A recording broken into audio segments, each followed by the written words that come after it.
Amigos invisibles, se podría decir sin exageración y sin faltar a la verdad que en este año se cumplen 350 años del nacimiento, si así pudiéramos decirlo, de uno de los más extraordinarios personajes de la literatura universal, que es Don Juan.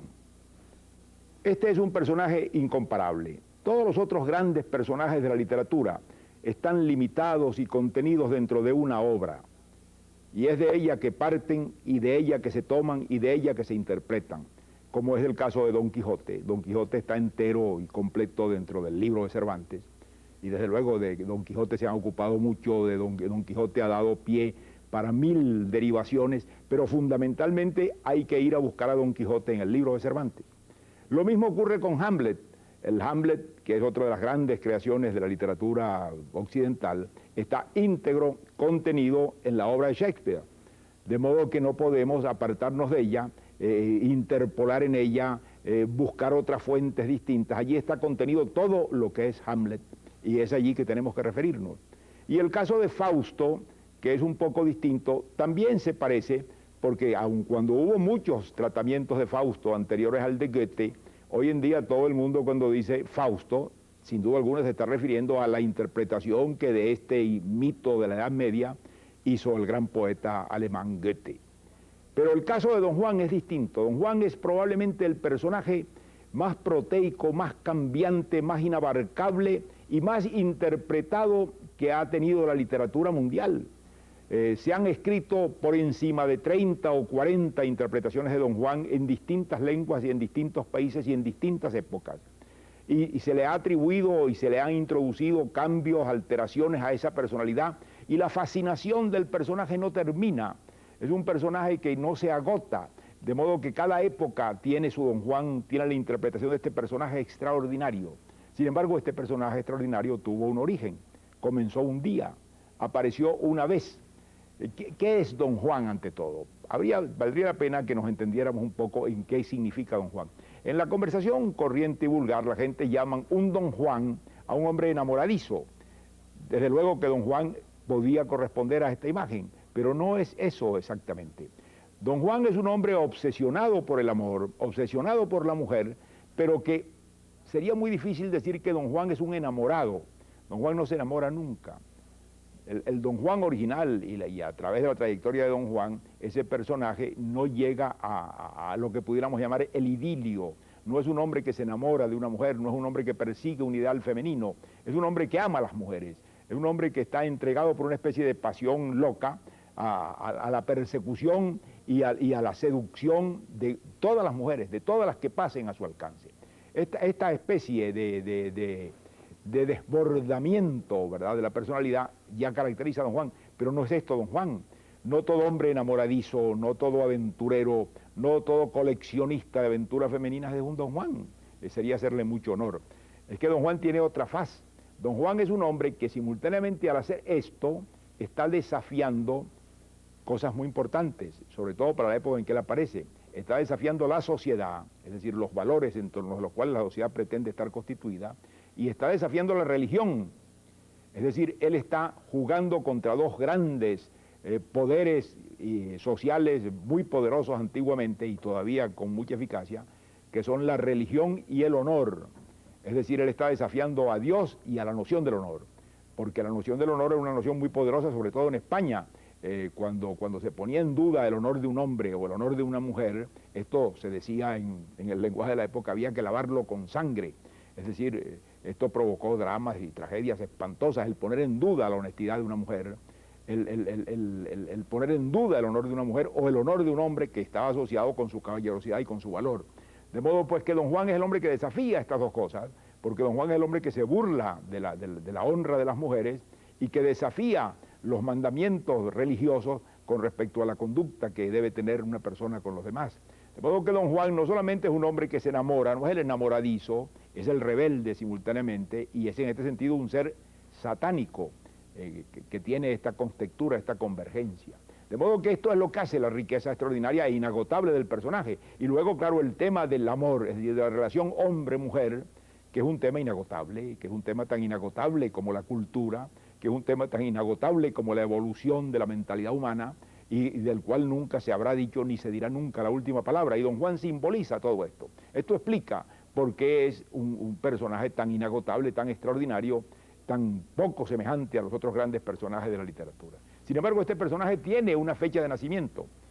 ¿Cuál es esa fecha de nacimiento? No la sabemos exactamente. Lo que sí sabemos es que el primer Don Juan, el Don Juan inicial, de donde parten todos ellos, se publicó en España el año de 1630, hace 350 años. Y era escrito, y esto es muy español, por un fraile que se llamaba Fray Gabriel Telles, y que era un gran dramaturgo español de la época que firmaba con el seudónimo de Tirso de Molina. De modo que Tirso de Molina probablemente hizo representar esta obra hacia 1613 o 14, pero no fue impresa hasta el año de 1630. De modo que en 1630 es cuando don Juan recibe esta especie de bautismo editorial. Aparece por primera vez el texto en que se relata su presencia en una obra impresa que empieza a circular por el mundo y que va a desatar todo este inmenso eco increíble en torno a esta figura. ¿Qué es lo que hace Gabriel Telles en esa obra? Esa obra tiene un título que vale la pena recoger. Esa obra no se llama Don Juan. Esa obra se llama El burlador de Sevilla. Porque don Juan era sevillano, él lo concibe como un joven caballero de Sevilla, rico, hermoso, atractivo, lleno de simpatía humana, y desde luego cuya pasión era, no el amor, el don Juan de Tirso no se enamora nunca, era burlar a las mujeres. Aquí hay una cosa psicológica que claro han estudiado mucho hoy en día los psiquiatras en la psicología de don Juan.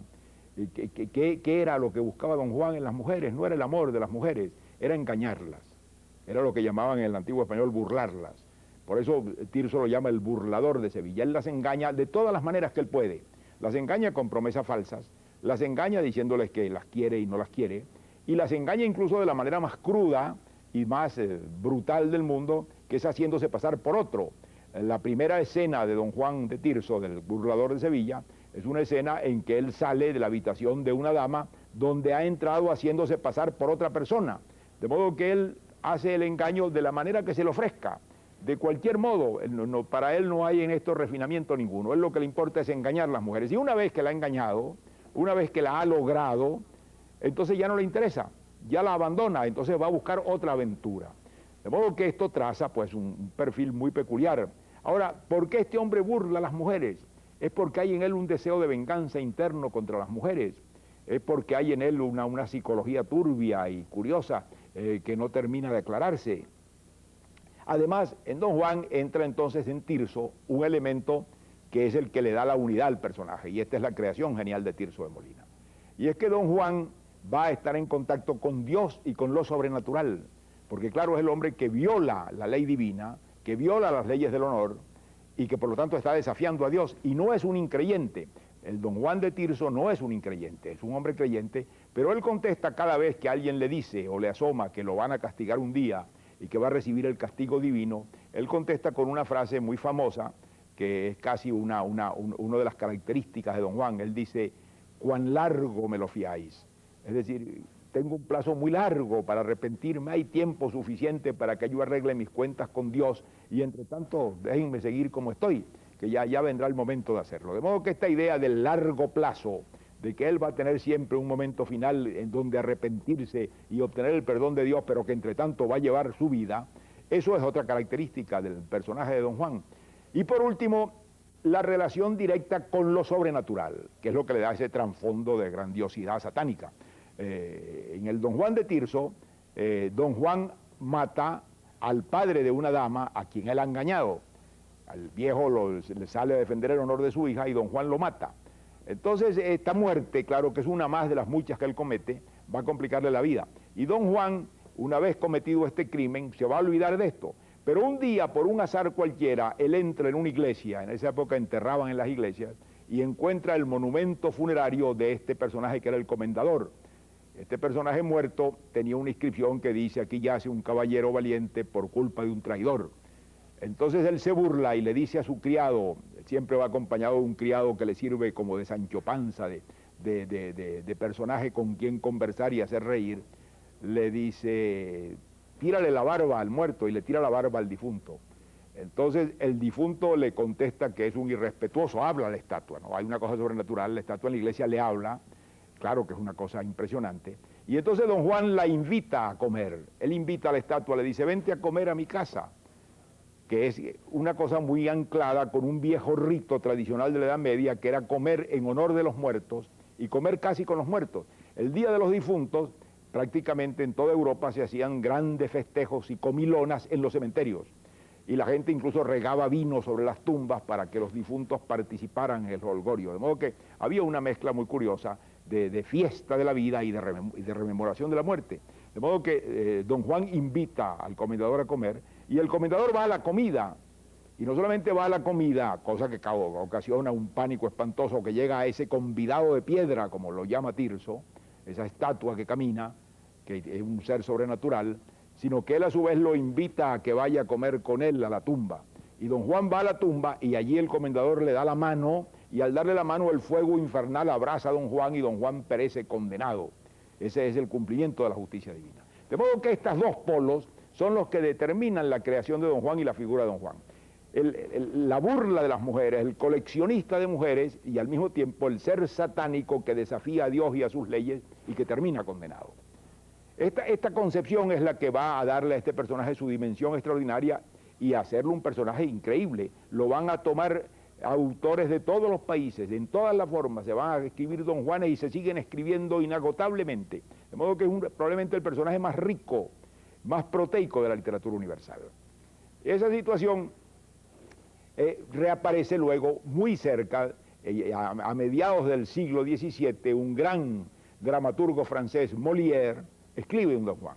Ese don Juan está calcado sobre el don Juan de Tirso, como todos los demás que han venido. Y en ese don Juan hay unos cambios. Este don Juan de Molière ya no es el don Juan español preocupado por lo sobrenatural, creyente, pero contando con el plazo, sino que es un don Juan escéptico, un don Juan librepensador en cierta forma, filosófico, que se autoanaliza él mismo en las conversaciones con su criado.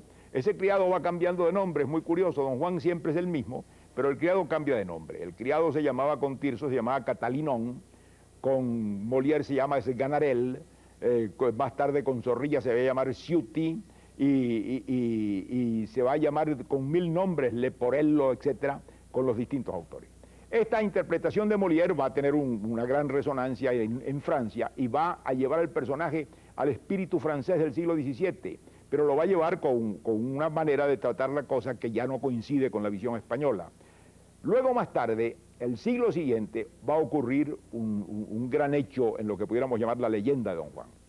Uno de los más grandes genios musicales y dramáticos de la historia del mundo, que es Mozart, el joven prodigio Mozart, escribe una ópera, y esa ópera la llama él El disoluto castigado, o sea, Don Giovanni. Él pone el nombre en italiano porque su libretista era un italiano, era Lorenzo da Ponte.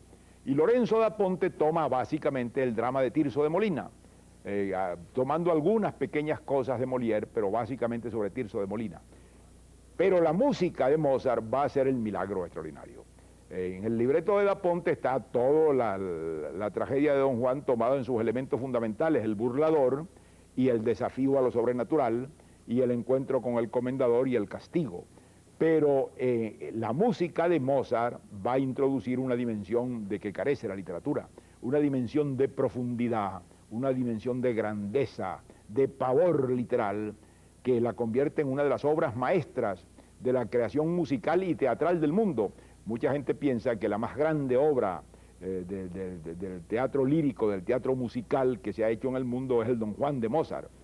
Es realmente una obra sobrecogedora, no solamente por su música, sino por el intenso dramatismo que abarca, que deriva, claro está, en parte muy directa, del poder comunicativo y sin palabras que la música añade. Es una impresión grandiosa ver el Don Juan de Mozart. De modo que Mozart le da a Don Juan una dimensión todavía mayor, lo convierte en un gran drama moral, en un gran drama de la condición humana, en un gran drama del misterio del más allá. Todo eso entra junto a la parte alegre y jocosa de su relación con el criado Leporello y con el engaño de las mujeres. De modo que se redondea ese personaje y llega a lo que pudiéramos llamar su expresión máxima, que es el Don Juan de Mozart. Hay un hombre que va a ver un día el Don Juan de Mozart y a quien lo va a impresionar profundamente el personaje y la interpretación que Mozart le hace. Ese hombre es nada menos que el danés Kierkegaard. Kierkegaard es el padre, el creador del gran movimiento filosófico que en el mundo se conoce con el nombre del existencialismo. Y a Kierkegaard lo impresiona mucho el personaje de Don Juan como lo ve Mozart.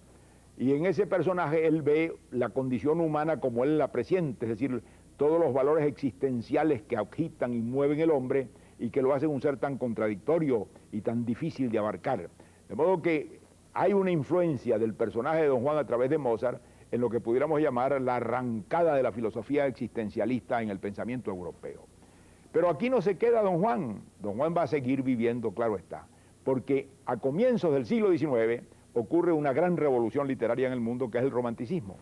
Aparece el romanticismo y al aparecer este movimiento nuevo, que es una nueva visión del hombre y de la condición humana, va a encontrar en el mito de Don Juan un personaje hecho a su medida. Los románticos van a tomar a Don Juan como un símbolo. ¿Por qué? Porque los románticos eran individualistas y Don Juan es el individualista por excelencia. Porque los románticos predominaban la rebeldía del individuo contra la sociedad y Don Juan es un rebelde. Es un rebelde contra las normas sociales, contra las creencias sociales, contra las creencias religiosas.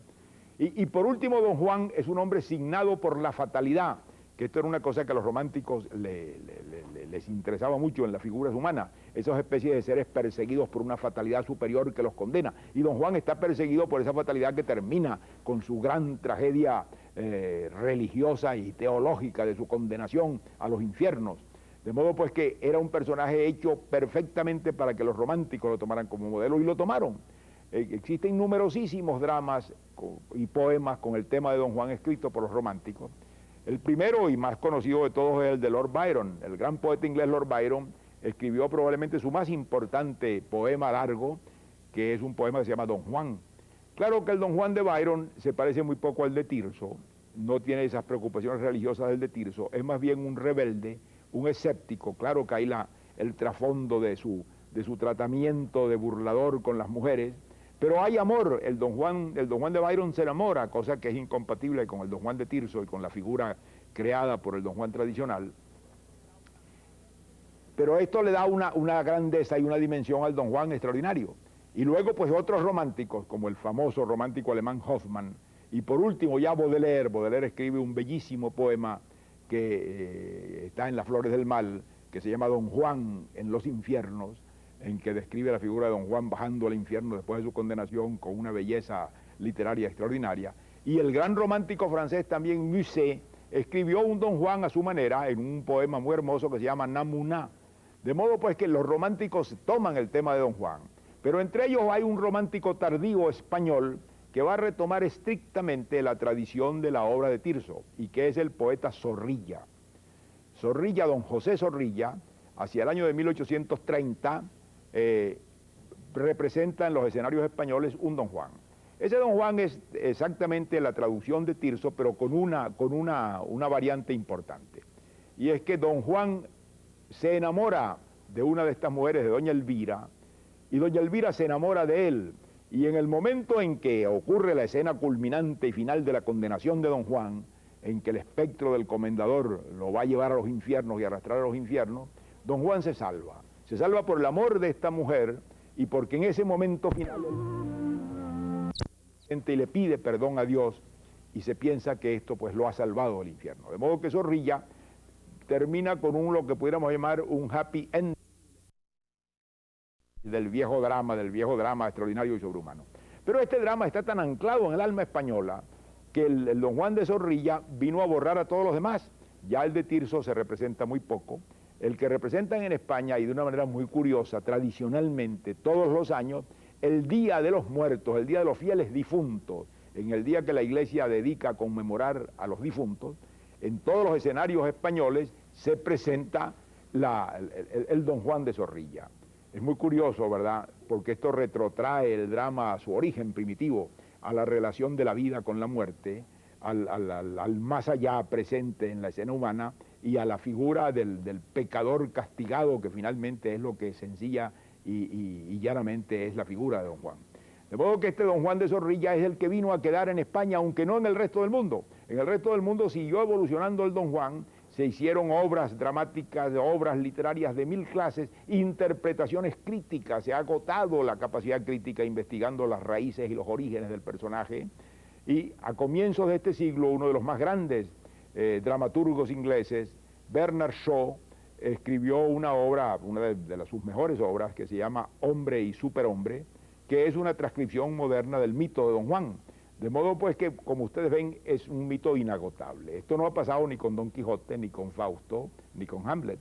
Estos personajes están contenidos en una obra. Don Juan no. Don Juan nace en la obra que escribe el fraile Tirso de Molina, pero se escapa de esa obra, huye de ella, parte de ella y se va a conquistar el mundo. Y van a tomarlo con una fascinación creciente, y que va ya a estas alturas dura 350 años, la van a tomar autores y escritores de todas las culturas, de todas las tendencias, cada uno desde su ángulo. Hoy en día hay un don Juan psicoanalizado, hoy en día hay un don Juan visto por los psiquiatras, hoy en día hay un don Juan visto a la luz de la crisis de valores que vive el mundo actual, de modo que su capacidad de creación y de adaptación es inagotable, porque Fray Gabriel Telles logró crear un mito extraordinario, que es el mito del amor, que no es amor, porque él lo que era un burlador, y del complemento de la relación con lo sobrenatural. El hombre es un ser que siempre está sobrepasándose, que está pensando en una dimensión desconocida, y esa dimensión desconocida está muy cerca de todos los actos de la vida, y mucho más cerca de ningún otro que del amor, de la relación hombre-mujer. La relación hombre-mujer siempre ha tenido y tiene en todas las creencias un trasfondo religioso, y por eso el matrimonio ha terminado por ser una institución religiosa en todas las creencias del mundo, una institución en la cual interviene el poder sobrenatural. De modo que don Juan toca centralmente todas las raíces de ese confuso y rico contraste de sentimiento que es la relación hombre-mujer en este personaje que no se enamora, que es un engañador de mujeres, pero que finalmente es un ser que está desafiando también lo que pudiéramos llamar la ley divina o la ley humana o la convención general de lo que el hombre entiende que debe ser la relación hombre-mujer. Este personaje riquísimo sigue su curso y seguirá continuando en su curso inagotablemente, porque sencillamente no se puede agotar don Juan. Ha habido interpretaciones muy curiosas.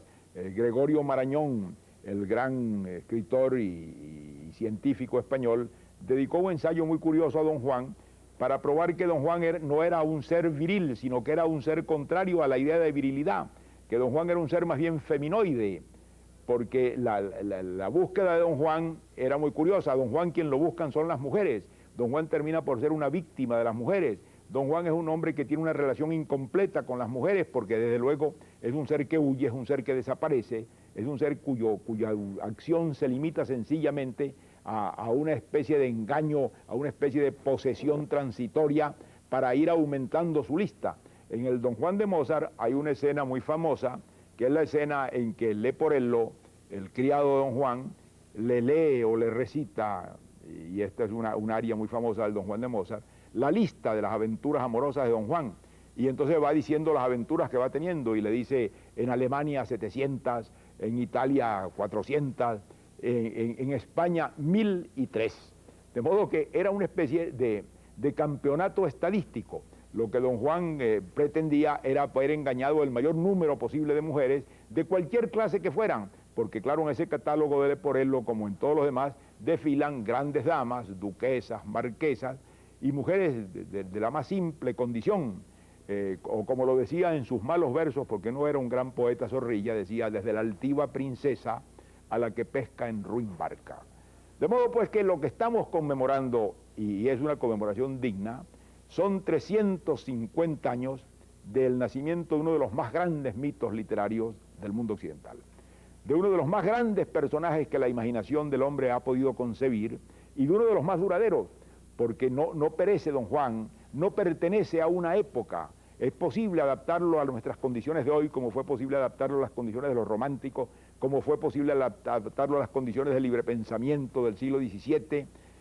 como lo pudo transformar en una dimensión casi teológica Mozart, de modo que el personaje no se agota, no tiene límites. Su posibilidad proteica de transformación y de adaptación es completa e ilimitada. Esto es lo que hace su grandeza. Muchas gracias y hasta la próxima.